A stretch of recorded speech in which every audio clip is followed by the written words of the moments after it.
La sensation de fatigue est quelque chose que l'on ressent tous à un moment donné dans notre vie. Et je pense que tu ne fais pas exception à cette règle. Et j'ai envie de te parler à cœur ouvert pour te partager mon expérience afin de t'aider à être au top dans tes études au cégep et obtenir la cote R que tu mérites. J'ai souvent rêvé d'une pilule magique qui me permettrait d'être focus toute la journée sur ce que j'avais à faire d'important pour moi. Et je me suis rendu compte d'un truc, c'est que cette pilule malheureusement n'existe pas, car chacun est différent. Par contre, tu peux éviter de faire 5 erreurs pour mieux gérer ton énergie au quotidien. Ça aurait certainement changé ma vie d'étudiant. Et c'est ce que je te partage aujourd'hui.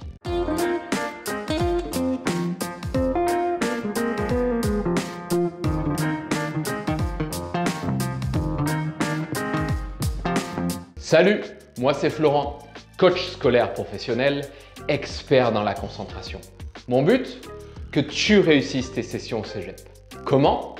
En te partageant des techniques d'étude, de motivation et d'organisation. Tout ça pour que tu sois moins stressé et que tu te libères du temps pour profiter encore plus de la vie et de tes amis. Ce que je vais te partager aujourd'hui est le fruit d'essais-erreurs sur ma propre gestion de l'énergie et des heures de lecture sur le sujet. Et grâce à ça, je peux aujourd'hui m'épanouir dans ma job, avoir une chaîne YouTube, m'occuper de ma famille comme je le souhaite et avoir du temps de loisir. Je vais donc essayer de me comparer au Florent que j'étais en tant qu'étudiant. Ce que je vais te dire ne remplace pas la vie d'un médecin ou d'un professionnel de la santé, mais peut te donner des pistes pour améliorer ton quotidien d'étudiant au cégep. Donc écoute ces 5 erreurs les plus fréquentes et check s'il y en a une qui te correspond pour essayer de ne plus la reproduire. Car les véritables erreurs sont celles qui sont répétées à travers le temps. Donc voici les 5 erreurs.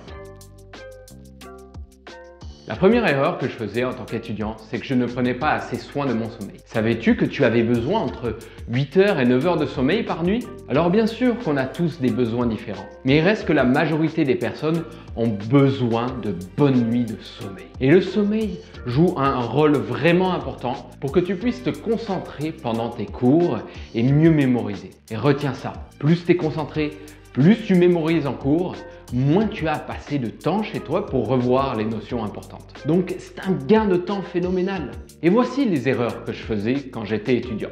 Je ne faisais pas assez de sport, j'avais un rythme de sommeil irrégulier, je me couchais trop tard et je regardais mon cellulaire jusqu'à l'heure de m'endormir. Donc pour améliorer la qualité de ton sommeil, voici ce que tu peux faire. Essaye de te planifier une activité physique grâce à ton cell. J'en parle dans une de mes vidéos sur les 10 applications indispensables pour les étudiants au cégep. Va la voir si ce n'est pas déjà fait. Je peux te dire que lorsque tu te défoules physiquement régulièrement, tes problèmes de sommeil se règlent assez vite. Car le soir, tu es raqué et c'est plus facile pour toi de t'endormir et d'avoir une nuit reposante. L'autre conseil que je peux te donner, c'est d'essayer de garder tous les jours le même rythme de sommeil, même les fins de semaine. On a tous un rythme biologique qui se nomme le rythme circadien. Et c'est important que tu puisses le respecter, car ça va t'aider à être plus en forme au quotidien. Un autre problème que tu as sûrement, c'est que tu veilles trop le soir en binge-watchant des vidéos sur ton cell ou sur Netflix. Et ça ne t'aide pas pour reposer ton attention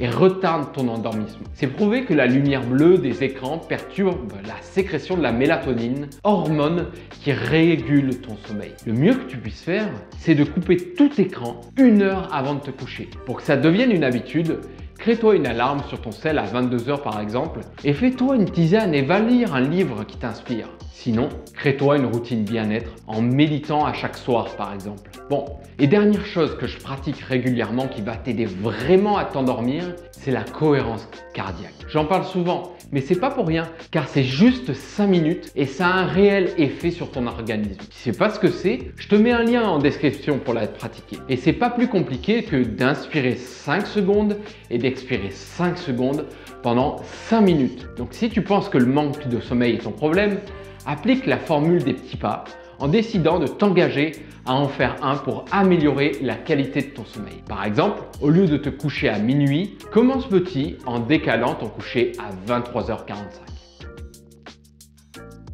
Ce qui arrive lorsqu'on est fatigué, c'est qu'on écoute trop son état interne et ça finit rarement très bien. Moi, ce qui m'arrivait, c'était que quand je me sentais fatigué, j'allais me reposer en faisant une sieste et je me réveillais encore plus mal qu'auparavant. J'arrivais encore moins réalisé. Alors je procrastinais, je culpabilisais de ne pas avoir assez travaillé et je fuyais cet état désagréable en jouant sur mon PC. Je rentrais vite dans un cercle vicieux dans lequel il m'était difficile de sortir. Et aujourd'hui, je t'avoue qu'il y a encore des fois où je me sens un peu lazy. Mais ce qui a changé, c'est comment je réagis face à cet état. Et ce que j'ai appris avec le temps, c'est que c'est quelque chose qui peut se modifier. Tu peux très bien changer ton état de fatigue en un état plus énergique grâce à des boosters. Et les meilleurs boosters qui fonctionnent pour moi peuvent fonctionner pour toi aussi. Et vas-y, teste-les. Alors ces boosters, c'est faire du trampoline, me prendre une bonne douche froide ou encore pratiquer la cohérence cardiaque. Le gars, il nous lâche pas avec ça. Bon, peut-être que tu n'as pas de trampoline chez toi. C'est pas grave. Achète-toi une corde à sauter et fais-en pendant 5 minutes. Pour la douche froide, je sais que c'est quelque chose qui peut être demandant pour toi. Donc applique la méthode des petits pas et prends une douche à l'écossaise en commençant par une douche chaude et descends petit à petit la température de l'eau. L'idée ici, c'est que tu puisses trouver ton propre booster et l'essayer dès que tu en ressens le besoin. Et je vais t'expliquer une chose. Plus tu vas t'entraîner à te pousser à te sortir de ton état de fatigue en te boostant, plus tu vas t'habituer à être productif, même lorsque c'est difficile pour toi. Tu vas renforcer ton mental pour réussir à mieux gérer tes difficultés quotidiennes. Alors que si tu t'écoutes trop, tu vas t'entraîner à tout laisser tomber dès la moindre petite difficulté. Ok, ça aussi, je pense que c'est quelque chose que je ne faisais pas assez, c'était boire de l'eau régulièrement dans la journée. Je n'avais pas conscience à quel point ça pouvait diminuer mes capacités à me concentrer durant mes devoirs. Aujourd'hui, des études prouvent que lorsque ton corps est déshydraté de 1%, ça diminue tes capacités de concentration de 10%. Donc ça se peut que tu ne boives pas assez durant la journée. Le mieux que tu puisses faire, c'est de te mettre des bouteilles d'eau un peu partout dans ta maison pour que tu n'oublies pas de boire ou de te mettre des petits rappels pour y penser. Cette erreur-là, je la faisais sans arrêt lorsque j'étais à l'université. Je me levais, la première chose que je faisais, c'était de regarder mon cellulaire, lire les actualités et regarder les nouvelles publications sur les réseaux sociaux. Alors, pourquoi c'est une mauvaise idée de faire ça? Les nouvelles aujourd'hui sont bourrées d'infos négatives et de faits divers pas forcément utiles pour toi. Ça va avoir une influence sur ton humeur, ton énergie et ton niveau de motivation. Et allumer ton cellulaire ressemble à un tsunami d'informations pour ton cerveau et tu t'envoies des énergies négatives qui vont avoir un impact sur le reste de ta journée. Les réseaux sociaux ne sont pas forcément bons car on le sait aujourd'hui que ça peut avoir un effet sur ton estime de toi. Ton cerveau a une tendance automatique à se comparer aux autres et à repérer ce que les autres ont que tu n'as pas. Lorsque tu te réveilles, tu es une nouvelle personne. C'est un renouveau et on dit souvent que la première heure de ta journée détermine tout le reste. Depuis que j'ai pris l'habitude de me réveiller plus tôt et d'avoir du temps pour mon bien-être, a réellement eu un effet sur mon énergie. Alors toi aussi, prends du temps pour toi le matin pour invoquer des énergies positives. Prends le temps de t'étirer quand tu te réveilles, fais ton lit, va prendre une petite marche. Essaye de commencer ta journée par de petites victoires. Tu vas voir l'effet positif que ça va avoir sur toi. Ok, ça aussi c'est un piège. Parce que lorsque je me sentais fatigué, j'avais tendance à me refermer sur moi-même, m'affaler sur un canapé et rester immobile pendant des heures. À savoir que moins tu bouges, moins tu vas avoir envie de bouger et plus il va être difficile de refaire partir la machine. Car ton corps est une machine à bouger et non à rester immobile pendant des heures. Et il y a un lien étroit entre la motivation et le mouvement. Le fait que tu sois fatigué et que tu aies une baisse d'énergie, c'est bien correct. Le problème, c'est lorsque tu rentres dans ce cercle vicieux de l'inaction et que ça devient de plus en plus difficile de t'en sortir. Ok, t'es fatigué, eh bien, remets-toi en mouvement petit à petit en prenant une marche ou en faisant un peu de sport. L'idée ici, c'est de te couper de cet état de fatigue.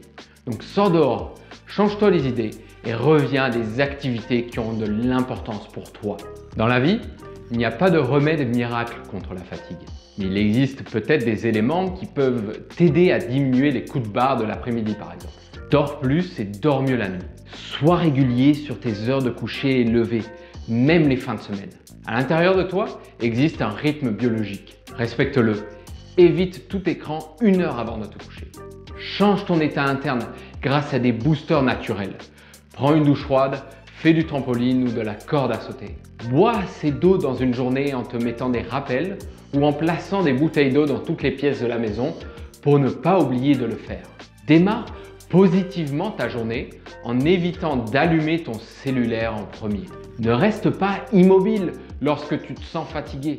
Va prendre une marche, fais un petit peu de vélo, change-toi les idées en bougeant ton corps. Et enfin, utilise la méthode des petits pas pour mettre en place une nouvelle habitude. Pose-toi la question, quel petit pas je peux faire pour essayer de m'améliorer un petit peu à chaque jour? T'as aimé cette vidéo? Lâche-moi un petit pouce bleu, ça m'aide à continuer à te donner des conseils pour réussir ton cégep sans stress. Si tu veux aller plus loin, inscris-toi à ma newsletter privée juste en bas. Je te partage des conseils exclusifs pour rester motivé, comment mieux apprendre et des techniques que les meilleurs étudiants utilisent pour décrocher la cotère de tes rêves. À dans 2 semaines pour une nouvelle vidéo.